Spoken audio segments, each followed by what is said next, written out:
The Haunting of Saint Agnes, a true story of the unknown. It was the fall of 1952, and the small town of Saint Agnes, nestled deep in the rolling hills of northern France, was grappling with a growing sense of unease.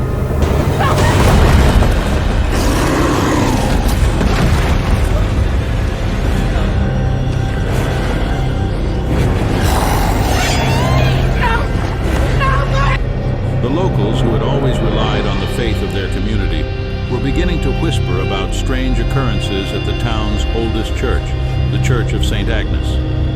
Patron saint of the blind. They lit her on fire, but she wouldn't burn. Do this in memory of me. These victims must be her descendants. You have my hands. Some claim to have seen ghostly apparitions lurking in the shadows, while others spoke of inexplicable noises echoing through the cathedral at night. Among the townsfolk was a young nun named Sister Madeleine, a devout and quiet woman who had taken her vows just 3 years earlier.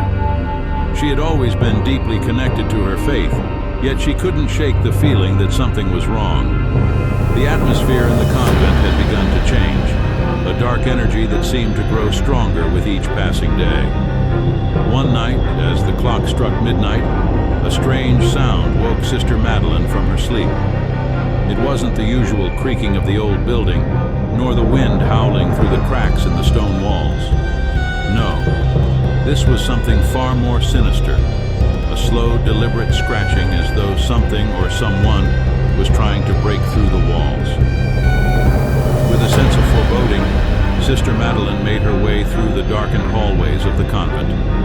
The only light came from the flickering candles in the chapel. As she entered, she was met with an unsettling sight. The altar, usually pristine, was now covered in a fine layer of dust, and strange symbols had been drawn on the floor in what appeared to be some sort of dark, foreign script. Suddenly she felt a cold breath on her neck, and the room grew darker still. She turned quickly, but saw nothing. Her heart raced, and she felt a presence in the room that was not of this world.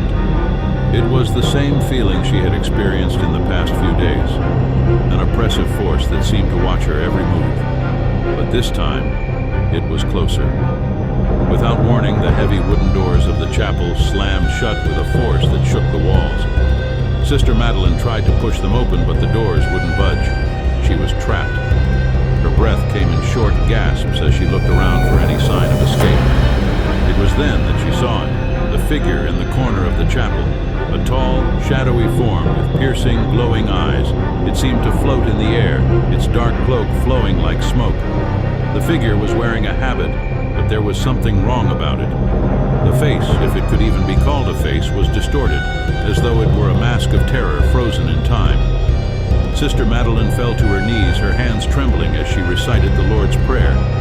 But the words seemed powerless, as though the very air around her rejected her pleas. The figure in the corner began to move, gliding toward her with unnatural speed. As it drew closer, the temperature in the room plummeted, and Sister Madeleine could see her breath misting in front of her. She could feel the weight of its gaze, a force that seemed to reach into her very soul. In a desperate bid for survival, Sister Madeleine remembered the ancient rites of exorcism that she had once read about. She reached into her robe and pulled out a small vial of holy water that she had kept with her at all times. With trembling hands, she flung the water at the figure, and for a moment, the air seemed to shimmer. The figure recoiled as if in pain, but it did not disappear. Instead, it let out an inhuman screech, a sound that reverberated through the walls of the convent. The room began to shake violently, and Sister Madeleine feared the very foundation of the church might collapse around her. As the darkness seemed to close in, the sound of footsteps echoed in the hallway outside. Sister Madeleine's heart leaped with hope. She wasn't alone. The door to the chapel burst open, and a group of fellow nuns rushed in, led by Sister Genevieve, an older nun who had served in the convent for decades. She had heard the strange noises from her room and, sensing that something was wrong, had come to investigate.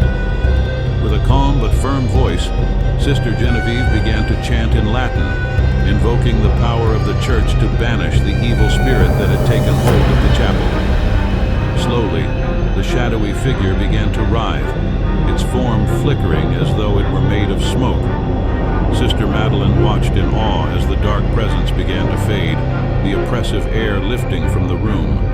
The figure let out one final ear-piercing scream before it vanished completely, leaving only the echo of its malevolent presence. The next morning, the convent was calm.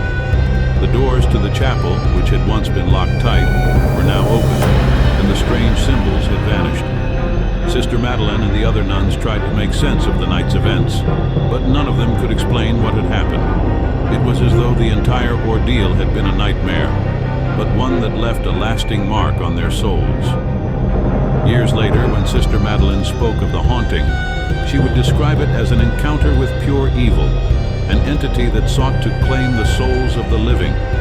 Some believed it was the spirit of a long-dead priest who had once served at the church, his soul corrupted by dark forces. Others thought it was something far older, a demonic presence that had always been lurking in the shadows, waiting for the right moment to strike. The Church of Saint Agnes would never be the same again. Though the nuns who lived there after the haunting reported no further disturbances, many felt a lingering unease whenever they walked through the chapel. Some said that the dark presence had never truly left, that it still watched from the shadows, waiting for the next soul to claim. And so the story of the haunting of Saint Agnes became part of the town's folklore, a tale of terror that would be passed down from one generation to the next. Though the events of that night may have been shrouded in mystery, one thing was certain. The dark forces that had taken root in the church had left a scar on the souls of those who had witnessed it, a scar that would never heal. In the years that followed, the town of Sainte Marie slowly returned to its quiet, peaceful ways. The convent, now under the supervision of a new abbess, appeared calm, but the memories of that night lingered in the minds of those who had witnessed the horrors.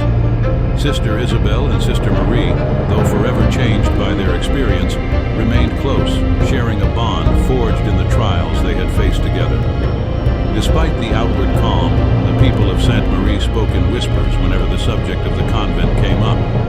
No one truly knew what had happened to Sister Celeste or where her body had gone, but rumors persisted. Some said that her spirit still haunted the chapel, watching from the shadows, waiting for the moment when the curse would return. Sister Isabel, now a quiet and introspective woman, often visited the chapel in the dead of night. The haunting memories never truly left her, and she could never shake the feeling that the darkness they had fought had only been temporarily driven away, not destroyed. This story is an original creation, but is inspired by elements of paranormal horror and the occult, which are often found in movies like The Nun 2. The narrative blends real-life aspects, such as exorcism practices, with fictional encounters of spirits and demons. The events may not have happened exactly as described, but they mirror the types of experiences reported in historical accounts of hauntings and possession.